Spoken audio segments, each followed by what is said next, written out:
You know, I think as fishermen, we question everything all the time, and color is one of the key ones. You know, I've developed kind of over the last few years that I try to stay within my comfort zones, the green pumpkins and the white, you know, things that look like a bluegill, things that look like a shad, things that look like a crawfish, depending on the bait that I'm using. And right now, I would have thought, and you never know till you launch your boat, that there'd been a shad spawn going on, but the water temperature is really warm, so I'm not seeing shad, but I am seeing some fry.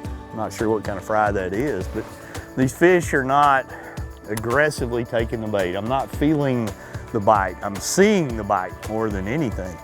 And you know, I'm having a lot of fish when I get up here to the boat just kind of falling off. So they definitely like the swim jig. They definitely want to eat it, but I'm not convinced I'm throwing the right color. I'm just kind of getting a reaction bite right now. You know, the tail may be too bright on this. I may need to make everything a little more subtle.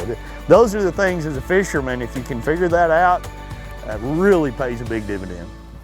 My choice of trailers that was on the bait that I first picked up was this larger kamikaze swim on right here. And that swim on is one of my favorite spinnerbait, chatterbait, swim jig type trailers. It's got a great action. It really pulses great when you're working the skirt, holds up really well to lots of strikes. You don't go through a lot of them, and it comes in a lot of different particular colors.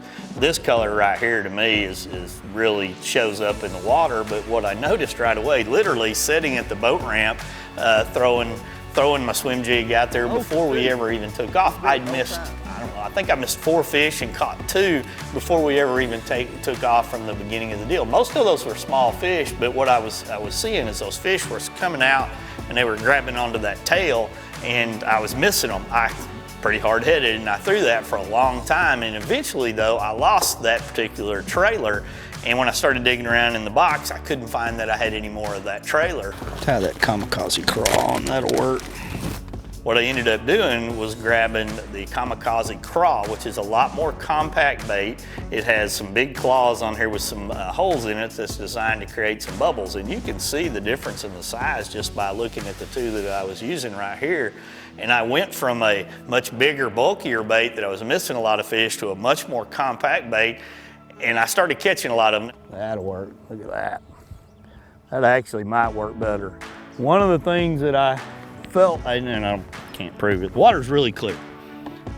And I had a very chartreuse set of legs on my kamikaze swim on. It was very bright. It was generating a lot of strikes, so we'll see if it doesn't, but this is a little more subtle. I kind of felt like a lot of the bites I was getting, those fish were just kind of getting it up and turning it down and kind of mouthing it, and I feel like they should have been a lot more aggressive. Look at that. 3 casts. I'm not gonna say we had a clue what we were saying or doing, but that bait bit pretty good and he thumped it pretty hard, so that's pretty fun. Not a big one, but a bite.